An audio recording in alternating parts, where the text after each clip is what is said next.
بسم اللہ الرحمن الرحیم۔ یہ سوال ہوا کہ کفر فقہی کسے کہتے ہیں، اور اگر کسی پر کفر فقہی کا حکم ہو تو کیا وہ دائرہ اسلام سے خارج ہو جائے گا؟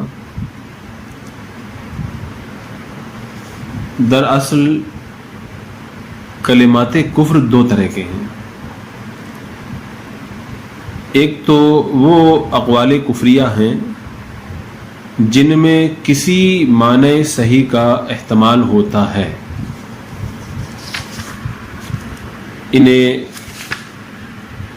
لزوم کفر کہا جاتا ہے، اور دوسرے وہ اقوال کفریہ جن میں کسی بھی معنی صحیح کا احتمال نہیں ہوتا جو قائل کو کفر سے بچا سکے، اسے التزام کفر کہتے ہیں۔ تو جو پہلی قسم ہے جن میں معنی صحیح کا احتمال ہو، فقہاء کرام اس میں بھی حکم کفر دیتے ہیں، مگر متکلمین حضرات اس میں سکوت اختیار کرتے ہیں۔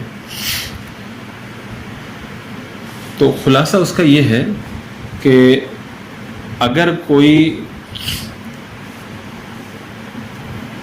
التزام کفر کرے، یعنی ضروریات دین میں سے کسی شے کا صاف صاف انکار کرے یا خلاف کرے، تو یہ سب کے نزدیک کفر ہے، اور ایسا کہنے والا دائرہ اسلام سے خارج ہو جاتا ہے۔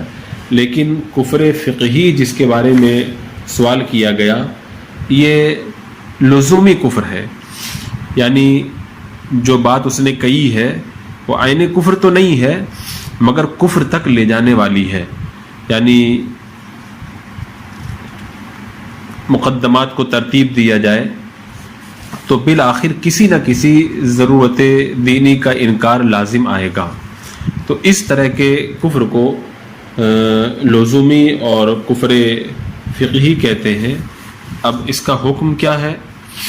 ایسا شخص اگرچہ اسلام سے خارج تو نہیں ہوتا، لیکن اس کے لیے توبہ کا اور تجدید ایمان اور تجدید نکاح کا حکم ہے، جیسا کہ اعلیٰ حضرت سرکار رضی اللہ تعالیٰ عنہ نے فرمایا ہے۔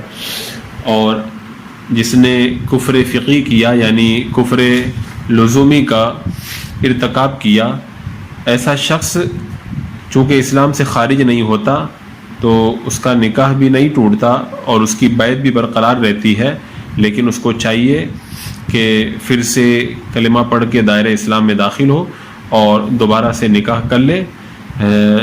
ایسا ہی حکم اعلیٰ حضرت رضی اللہ تعالیٰ عنہ نے فتویٰ رضویہ شریف کے اندر تحریر فرمایا ہے، اور آپ فرماتے ہیں کہ جو متفقہ کفر ہو وہ اعمال صالحہ و نکاح کو باطل کر دیتا ہے، اور اس سے مراد وہی ہے جو سب کے نزدیک کفر ہو۔